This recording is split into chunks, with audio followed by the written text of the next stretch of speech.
Hey everybody, welcome to the Orange Nerd Show. In this video, and really on this show, we talk about everything except the parks. So we're going to dive into like Marvel, even a little Fast and Furious, some Indiana Jones. That's the basically today's episode. We're going to talk about these three topics, and I brought two great friends on the channel to discuss this stuff. Mr. Vash Sky, host of Freshly Squeezed, and Rudio. Rudio, if you can go ahead and introduce yourself and let everybody at home know where they can find you on social media. Sure. My name is Rudio. You can find me on Instagram and on TikTok. Basically, all my content is basically around Disney and the surrounding pop culture of it. So it's Marvel, Star Wars, and even a little bit of Fast and Furious. But I dabble in the little things here and there. But yeah, you can find me on Instagram and on TikTok. Awesome, Rudio. Thank you, brother, for coming on again. I appreciate it. And Mr. Freshly Squeezed, how you doing, man? Doing very well. How about you, sir? Doing great. If you can let everybody at home know where they can find you on social media before we dive in. No problem. Best place to find me is on Twitter at VashSky. That's right down here. And as far as seeing me, I'm on Freshly Squeezed. I'm on your channel, actually. And Freshly Squeezed is very simple. It's your source for juicy news and info. Squeezed fresh right from the Grove. So come on, hang out. Let's go. Let's do it. I want to get into this.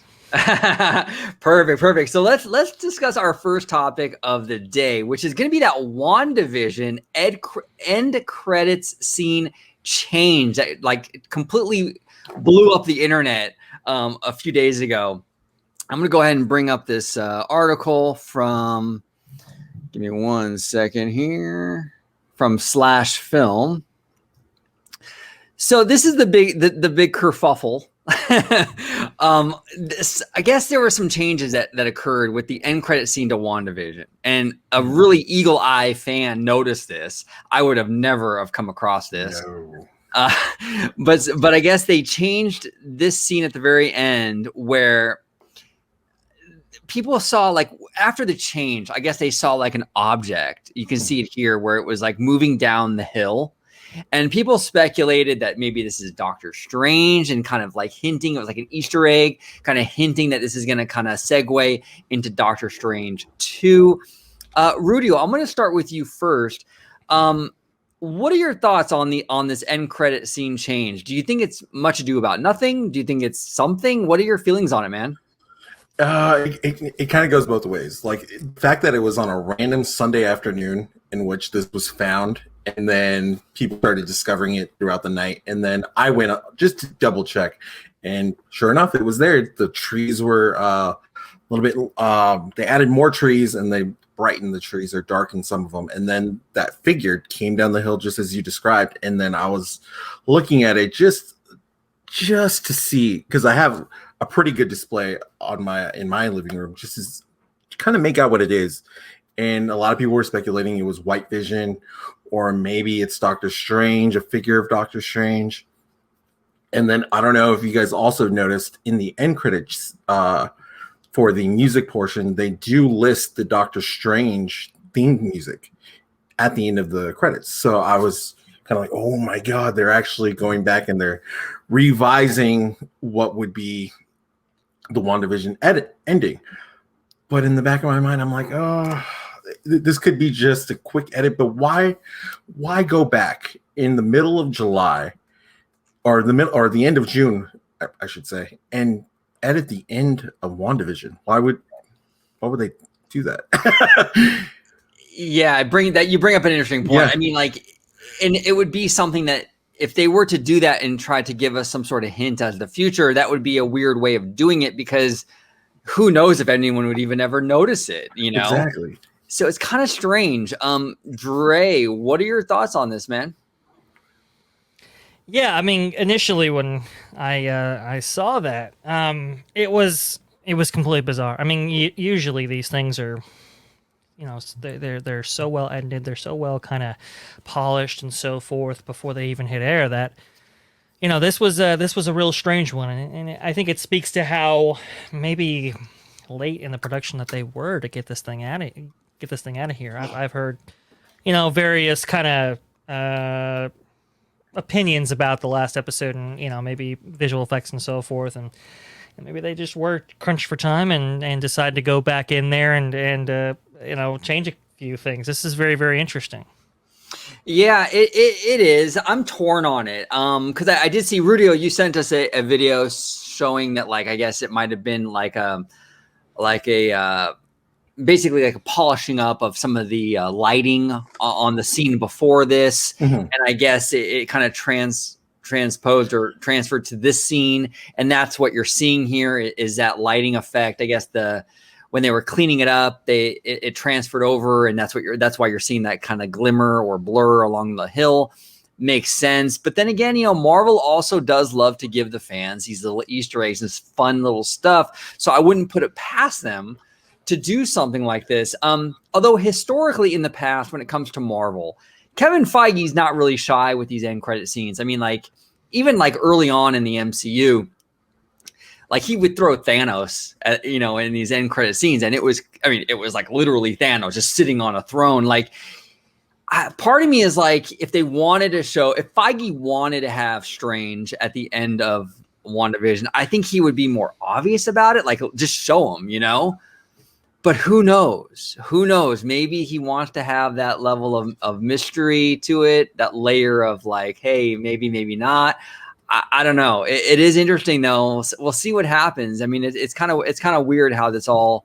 Now, we haven't gotten any confirmation, Dre, that you've heard from Marvel, right? Is this kind of like still up in the air? There's no been official word from them. I've not heard a single thing from Marvel on this. I mean, after I saw that video from, I believe Rudio shared it with us, showing that it was kind of this, kind of ending mistake. That seems to be the most likely possibility there. I was looking at older footage of it before the actual edit, and yeah, there were some. If you can look back at the video that kind of calls this out, you can kind of see in those areas where there might have been some lighting issues that they might want to have gotten rid of, and it seems to be the most likely explanation to me. I have not seen anything from Marvel or anything on this, so that's kind of what I'm thinking. Yeah, I would tend to agree. Now, I kind of want to get you guys your input on your overall thoughts of WandaVision. I haven't really talked to either one of you about this. I'm going to start with Rudio on this. What were your thoughts? I was obsessed with this show. Yeah. I fell in love with WandaVision. But Rudio, what were your thoughts of WandaVision? Did you enjoy it? Did you not like it? Did you love it? What were your feelings on it, man? WandaVision is my favorite type of Marvel. It's that sci-fi.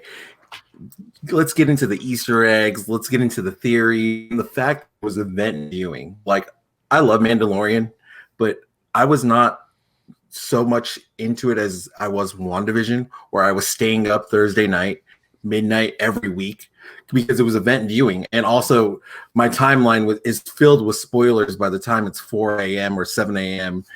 on Pacific Standard Time. So I was literally waking up and seeing spoilers the first 2 weeks. I'm like, I have to start watching the show at midnight because everybody is just enthralled with it. The fact that Disney Plus was crashing every time they'd upload a new episode says something. So I was so just in the moment. I loved the performances by Elizabeth Olsen and Paul Bettany. Yes. The supporting cast was great. And I love that this is opening a gateway to what would be phase 4. So everything from top to bottom, this right now, we are talking in the middle of Loki. Loki is right now my number one. WandaVision is a second to, and then Falcon and Winter Soldier. Even though I'm wearing a Falcon and Winter Soldier shirt, that's my placement of the Marvel Disney Plus shows right now. You know what, Rui? Yeah, I mean, it's funny. I'm all caught up with the MCU, and I'm not going to give away any spoilers for Loki or even Falcon, on this show. But I've seen all three. We're halfway through Loki, but I've kind of noticed myself being more drawn to the weird side of Marvel. Like, I was obsessed with WandaVision. It was like so off the wall insane, and I'm obsessed with Loki, which is just as equally off the wall insane. Unfortunately, I felt a little kind of apathetic and a little bored almost with Falcon because I kind of fell back on like 2014 Marvel. Mm-hmm. It just felt like a step backwards in a lot of ways. I was kind of bored. It wasn't bad at all. I'm not saying it was a bad show, but it felt like after coming off of WandaVision and how weird and exciting that was, it just felt a little like, okay, we've been here before, you know? But Dre, what are your thoughts on WandaVision? What were your feelings on this show? Did you love it, like it, hate it? What were your No, I really liked it. It's very interesting about WandaVision because I think you're right. We've seen so much of the Marvel formula. We've seen a lot of ground treaded over and over again. But WandaVision was a nice, really nice mix-up to all of that. I mean, this was the debut show for Marvel on Disney Plus, and boy, oh boy, did they really hit this thing. I mean, like you said, Rudy, the performances from both the lead actors. What is it? Elizabeth Olsen and Paul Bettany. Paul Bettany, yeah. I mean, just fantastic. They really do carry the show. Elizabeth Olsen really comes to her own in this. It's astounding because we get to see this kind of, these two characters that really had, I think, some really nice chemistry in the film. So it really, their appearances in Civil War, Age of Ultron, and so forth, you really weren't able to really go in depth with these characters, and especially their relationship before it tragically ended in Endgame, like we saw. So, Infinity War. So to see this, to see this kind of relationship play out, and see kind of like why they had an emotional attachment to each other, or maybe had before, that was a really kind of a rewarding thing. From this show, so I really like that. I kind of liked, it was this kind of this tribute to all of the years of television. That was a really, really cool thing, kind of a tribute to both television and kind of film techniques. You learn in the course of the series that what's really going on there. That Wanda herself is directing this show, or I should say. Maybe somebody else is directing this show and having some influence on this, and it's like they go into like, oh well, she's editing, she wants us to see certain things. It's like, well, yeah, that's kind of like if you get into a film, a movie or a television show, that's kind of like what that's all about. If you're familiar with kind of cinematic and film techniques, so I thought that was like really, really cool to just add some depth to both kind of the Marvel MCU, these characters. I really like how they referenced a lot of Age of Ultron. There were some stories. And it forced you. So after every episode, Disney Plus does the great job of telling you, hey, since you watched WandaVision, watch Age of Ultron. And I will say you probably do want to watch that because it's really cool. You hear that kind of, it's that kind of throwaway exposition.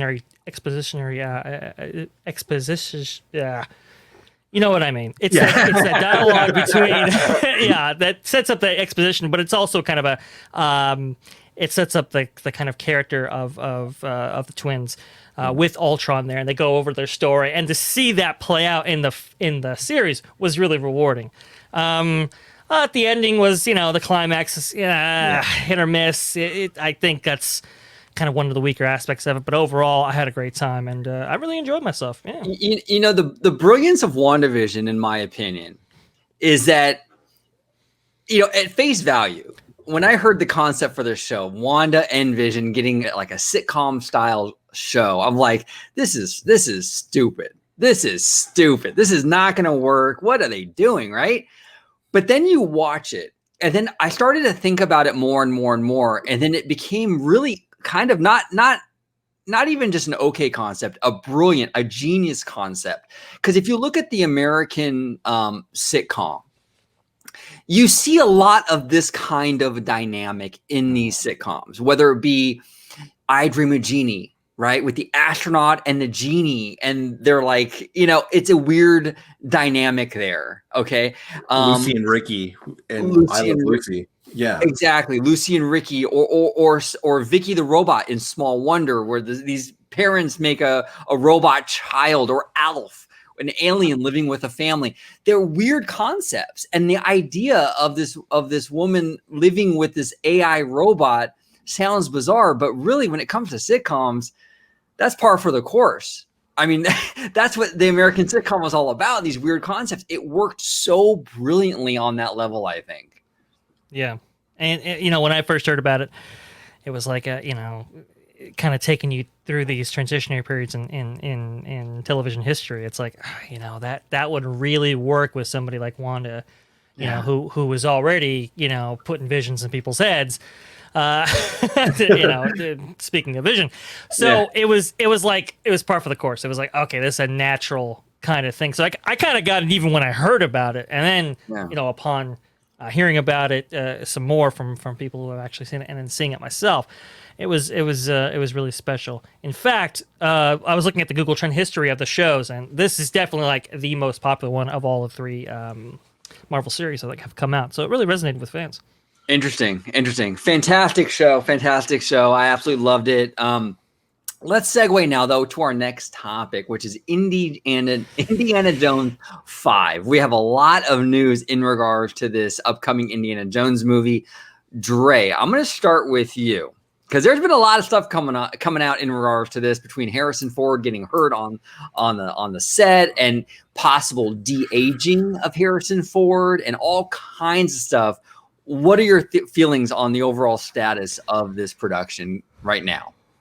Well, listen, it's I don't know what it is with Lucasfilm, man. It's just they have like the worst luck, and you can point to a lot of reasons for why that might be, but it's just like, oh man, it's already been delayed so many times. So to get here was drama in and of itself, because Steven Spielberg, he kind of dropped out of the project, or at least became an executive producer kind of role. James Mangold, director, was Logan and Ford versus Ferrari fame. He was kind of put into the role, and so just to get here has been, and then the pandemic happened. It's just been a lot. All right, it's been a lot to get here. I think Rudio, we were saying, before the show, I think like it's been delayed 4 times now. At least. So you get in there, and as soon as production starts, we start seeing cast photos, and we start seeing some very interesting things, like somebody wearing like a Harrison Ford mask on a motorcycle, and it's like, what's that all about? And then you see Harrison Ford; he's got the getup, but people notice, taking those long lenses like they do have right now, you see tracking dots all over his face. And it's like, that's de-aging, Right. And so, listen, you just can't get around it at this stage of Harrison Ford's life. I mean, it's like, hey, he's, to don that fedora, they don't want, I think, that perception that was given off with Indiana Jones 4, or at least not in the entirety of the movie. Maybe break it up with some flashbacks, de-aging and so forth, and just making him maybe not look like 40 years younger, but maybe 20 years younger kind of thing. I think that's what they're kind of going for here. We're seeing some plot details kind of come out, some cast photos show. Remember, we were talking about, who might the villains be in this series, and it looks like it's going to be, those guys in Germany from 1930 and 1940s. It looks like that's where we're going right here. But those guys. Yeah. the one, I hate these guys. That he says in The Last Crusade. Yeah, right.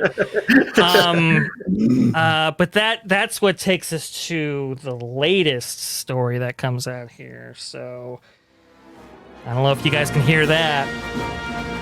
We're in dark territory here. Dark territory. Yeah. And,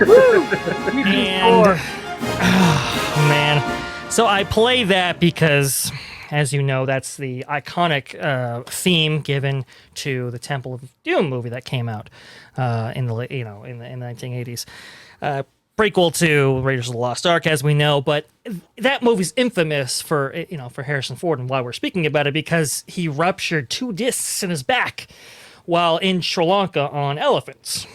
And, he had to be taken out of that role for a considerable amount of time so he could heal. I mean, I think they flew him to a hospital, and then I think they they might have shipped him back home and stuff. So it was he was out for a few weeks, even up to a few months. And so his stunt double had to take over a lot of that production. Well, history repeats. And now we're here. Yeah. And it looks like he has endured a very bad shoulder injury. Initial reports indicating maybe he might be out for 3 to 4 weeks. Disney put out a statement suggesting that they could film around it. But looking into it a little bit further, it looks like his injury might be a lot worse than maybe we initially thought. And I'll go into more detail on that, but what do you guys think so far? Rudio, yeah, what are your feelings on Indiana Jones 5? Everything that Dre touched upon in terms of like the de-aging and Harrison Ford's injury. What are your overall feelings on this? It's so weird because what I go back to is because Dre mentioned Temple of Doom. If you remember in Force Awakens, he had 2 incidents that happened to him.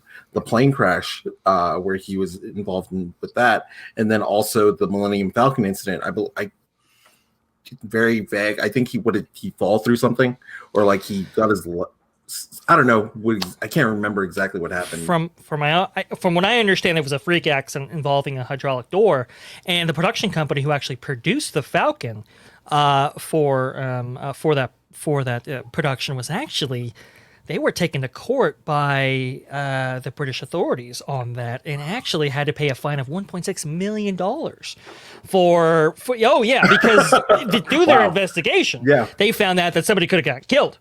Yeah. So they were held liable for that, and it was a pretty serious incident. Yeah, I remember that happening in 2014, 2015, and this happening again. I'm like, oh my God, Harrison Ford.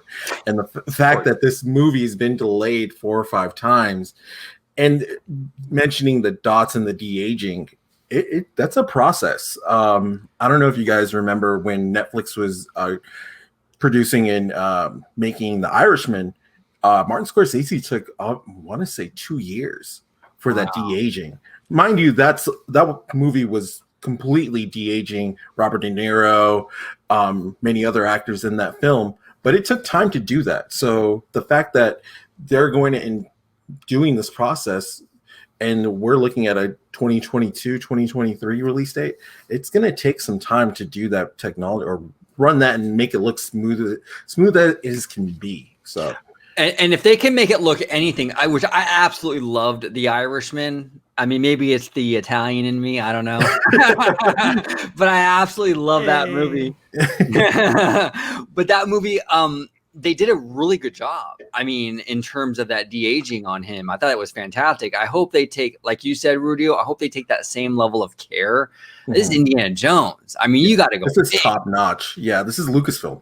So Lucasfilm and everybody who works at the Skywalker Ranch, they're known to be the premier effect shop. Like, this has to be next level. We're setting the standard. And if they come out and they half-ass it, I don't know what that does to their reputation.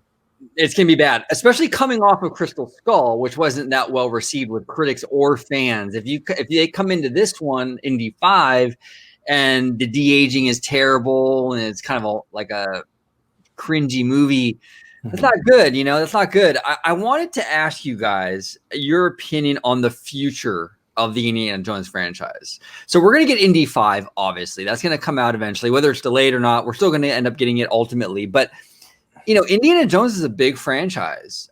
Vash, I'll start with you, then I'll go to Rudio. What are your thoughts, Vash, on, do you think this is the end of the road for Indiana Jones, or are they going to try to kind of pass the fedora on to maybe someone younger? What are your feelings on that?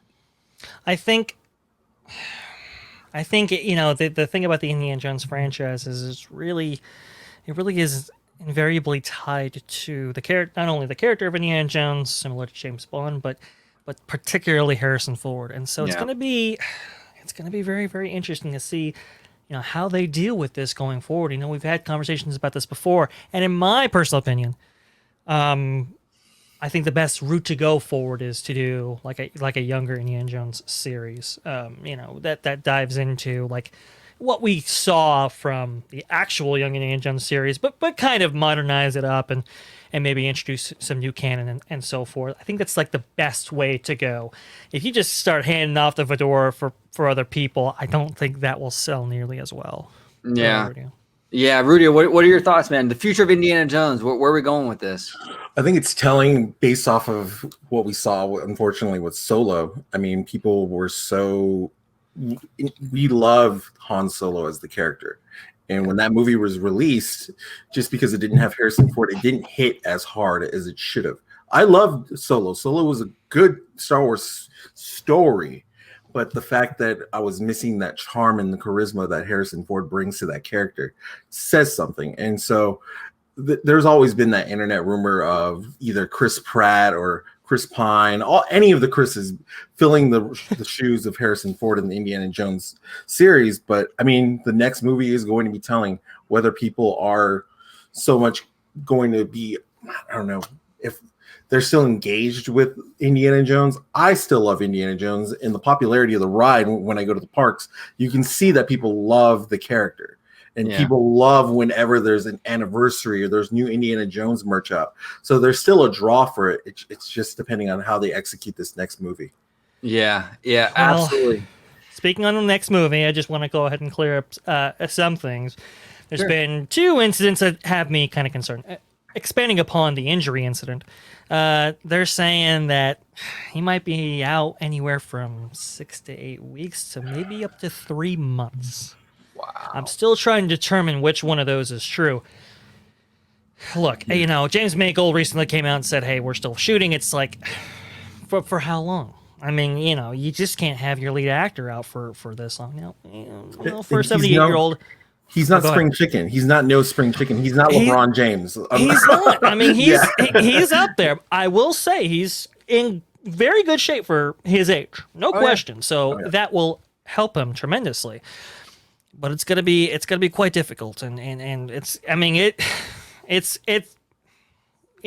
if they don't if they're able to kind of salvage this, it'll be a miracle, and hopefully they don't have to push back the date even further. The second incident that has me concerned is, did anybody see this Twitter kind of I don't know uproar with James Mangold and some people were criticizing his film, and he actually kind of decided to defend himself and kind of get into a spat with some of the people on Twitter, apparently for like 12 hours or something like that. Anybody see that? No, I didn't see that. What? Because I actually like James. I mean, I don't know James Mangold, but I like his work. I'm not familiar with him though on a personal level. I don't even think I follow him on Twitter. What happened? Well, apparently somebody was critical of some of the aspects of relating to Indiana Jones 5, saying, I think this production's kind of doomed from the start. Harrison Ford's very, very old. Some people are working with it that, like Steven Spielberg's not directing kind of thing. Kathleen Kennedy's attached to the project and kind of going down this route here of like, this is why it's going to be bad. And James Mangold responded to that. And they had a back and forth. And honestly, it was kind of petty and low for James. Now, again, I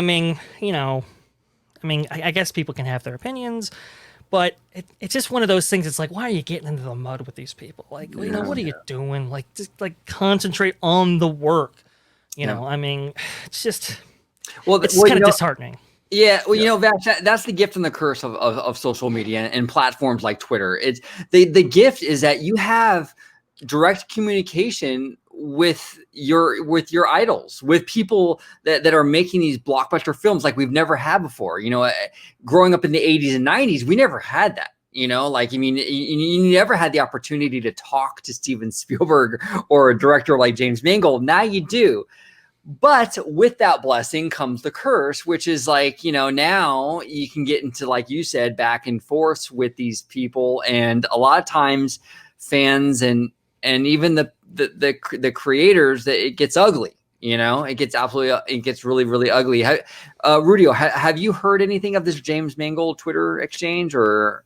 No, this is the first time of me hearing it, but the fact that, it happens more often, especially I want to say James Gunn is the one director I constantly see reacting with fans or engaging with them, whether it be positive or negative, and he'll give you explanations on why he makes certain decisions. But I don't know, like I like James Mangold, the few projects that I've seen him, Logan and Ford versus Ferrari, but you have to put faith into the project. And like Vash said, I would rather him concentrate on what's ahead than getting into the social media aspect of what fans are saying. And if he's going to do that, I mean, a lot of people aren't shy to say, especially celebrities or people who are verified or a presence on social media, get a burner account. Get that second email and engage that way. Don't feed into it. That's what I would say. Yeah, no, you're 100% right on that. Get a burner account if you want to vent. Believe me, I mean, hey, look, I've put my foot in my mouth many times on social media. I am no stranger to doing that. It happens. You get on. You're passionate about something, especially as a creator. You put so much blood, sweat, and tears into a project. I get it, but someone in his position, he needs to learn. You got to have that self-control. You can't get like Dre was saying. You can't get in the mud with these people. You got to just brush it off and just focus on the work. So we'll see. Time to grow up. Time to grow up. Time to grow up. Come on now. Let's go. Time to grow up. There you go. Time to grow up. Houston said it right. Time to grow up. And that's exactly it. Exactly. So I trust James Mangold on a creative level. Like Rudio mentioned, Ford vs. Ferrari was like an incredible movie. I absolutely loved it. So I have faith in him. I just think, he should definitely stay off Twitter though, if he can't control himself with that. But we're gonna pivot now to our last and final topic on the show, which is Fast and Furious. And I'm gonna actually go ahead. Share this little screen right here. And all right, so look, Tyrese said here. Let me see here. Okay, as Jurassic World crossover hype builds, Tyrese Gibson wants Fast and Furious to merge with another major franchise. And he goes on to say, quote, "I don't know nothing about that, man. I'm thinking that the crossover will be more Transformers and Fast than Jurassic Park, cars that become robots and vice versa. We can do that at first and then get into dinosaurs." Rudio, what are your thoughts? Because this isn't the first time these kind of rumors and talks have kind of bubbled up from Fast and Furious about doing these crossovers with these major franchises. Like what Tyrese is saying, like, a crossover event with like a Transformers or a Jurassic World. What are your thoughts on that? Would you support that? As somebody who went to go watch Fast 9 this past weekend, the fact that this is even in a discussion, I'm not putting it past it. Lightly, basically, because if you've seen the trailers or if you go to the cinemas lately, you're going to see a Fast 9 trailer. And in the Fast 9 trailer, they do tease that they go to space. And that's been the running joke on social media for years. Where's the Fast and Furious franchise going to go next? Eventually, they were going to hit space. And they did it. And so with this being brought up in, if you go see Fast 9 in IMAX, they promptly show you a extended preview of Jurassic World Dominion. So to bring those two franchises together, that's kind of maybe like a little tease. Like, hey, if you like this, you're going to like this. And maybe we combine these worlds somehow, some way. The way Vin Diesel and the way his production company is writing the scripts, I don't see why not, basically. And it's Universal who definitely has a hold of both franchises to say, you know what, this would be a great idea. And we've heard it from different other studios saying, let's cross over these franchises, these multi-million-dollar box office franchises like 21 Jump Street and Men in Black. It's just the execution if you want to actually go ahead and do something like that. I'm for it, but I know a lot of people, they would be a little shy. I don't want to say shy away, but a little bit reluctant to go watch a movie like this. But I want to know what you guys think of this? Considering I know Vash, you're a fan of the Fast series. OG, I want to know what you think from the outside looking in. I like the Fast movies. I don't love the Fast movies, but I actually do think these crossover ideas are actually pretty brilliant and really on brand for Universal. Universal, and this isn't like a knock on Universal at all. They are obnoxious with the explosions and the dinosaurs and the monsters and the in your face and the cars. It's so on brand for Universal, and that's not in a bad way. That's what they do, and they should lean in on that. And to have Fast and Furious crossover with like Transformers, I mean, to have like Optimus Prime, and they're racing literally Transformers, and then dinosaurs come into the picture. There's nothing more Universal than that, you guys. There's nothing more Universal than that. And they should, just like Disney, they really gained their footing in the late 80s when they leaned into what it meant to be Disney, when they did the musicals and The Little Mermaid and The Beauty and the Beast. They didn't try to be somebody else. They were leaning into being Disney. Universal, do the same thing. Lean into your brand. Do these crossovers. They'll be mega, mega hits, I assure you. Vash, what are your thoughts on this, man? Are you supportive of these crossovers, or is it too much? Let me think. Oh, there you go. A little Jurassic Park there for you. God, I love that music. I know. I really do. I really do. I miss John Williams' influence on the franchise. Yes. Yeah. Okay. So. Yeah. Well, look. Okay. I'm just thinking this out here. Tyrese. He's like in the Transformers series as well, right? So how does that work?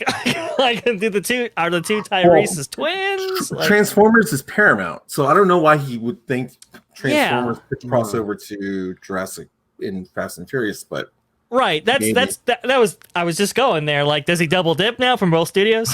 But look. He probably got confused because the ride is at Universal. Maybe. But. So that was. I was going there. So the ride is at Universal. So Paramount do have kind of a relationship when it comes to the franchise being featured at Universal's properties. So I can kind of see how they'd be able to bridge those things. And at Universal Studios Hollywood, they're right next door to each other. Okay, I'm just saying. Yeah. They are. So I do think I think Fast works better with Transformers than it does Jurassic World, in my personal opinion. Like, I think that's like a natural fit. I think the demographics are relatively similar and so forth. Like you said, Radio, it's gone so over the top now. Yeah. I mean, it's like, whatever. Just lean into it. Went to space. So just lean into it. So it's like, okay, if you're gonna go Michael Bay, just go Michael Bay. Like get that guy and do a crossover there. But no, I mean, and then you're to your point, you're saying Jurassic World, an extended trailer played in front of Fast 9. It's like, I mean, Universal clearly thinks that these demographics overlap and that one can benefit the other. So I think a crossover might be natural in that way. And in that distinct example, Universal holds the rights to both franchises. So you don't have to negotiate with a Paramount and do all that kind of stuff. So I don't know, man. I mean, there's not many other places that I think all of those franchises featured can go. Yeah, might as well mix them up. It might be the biggest crossover since the Jetsons meet the Flintstones. Oh man, you might be right. You might be right. Yeah, it's pretty wild. I think it could work because it's just the total ridiculousness of the Fast franchise. And like I said, Universal, lean in on that. They are known for that. They're known for just being kind of like the bombastic, in your face kind of brand. Just own that and do it. Why not? And I think there's enough kind of murmur and talk and chatter in regards to these crossovers. I think there's something there. I have a saying that I kind of live by, that, you know, too many coincidences aren't a coincidence. And there's too many of these instances where like this, like Tyrese and just rumors overall that you're hearing of these crossovers. I think Universal is floating the idea for sure and kind of gauging what the response would be if they should go forth with it or not.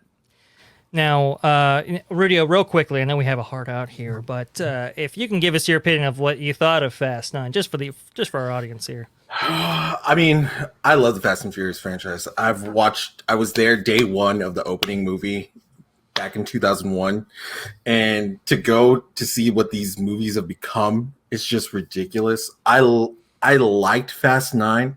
I laughed a lot of the movie, as a lot of the audience was doing, even though they weren't intentionally supposed to be laughing, just how over the top it was getting. The movie does run close to 2 hours and 30 minutes. Plus, you're adding trailers in that extended Jurassic World trailer. So it is almost a 3-hour experience. That's a lot.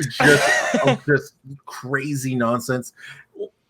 Like OG said, it's Universal being over the top as much as they can at the moment. And we've been anticipating, I as a fan have been anticipating that movie for over a year. And I was entertained. It was a nice welcome back to the movies. That was the first time I'd been to my local Cineplex in over 15 months. So it was nice to sit back, turn off my brain, and just let the cars fly and go into space. Absolutely. Well, we came a long way from stealing those DVD players, Exactly. am I right?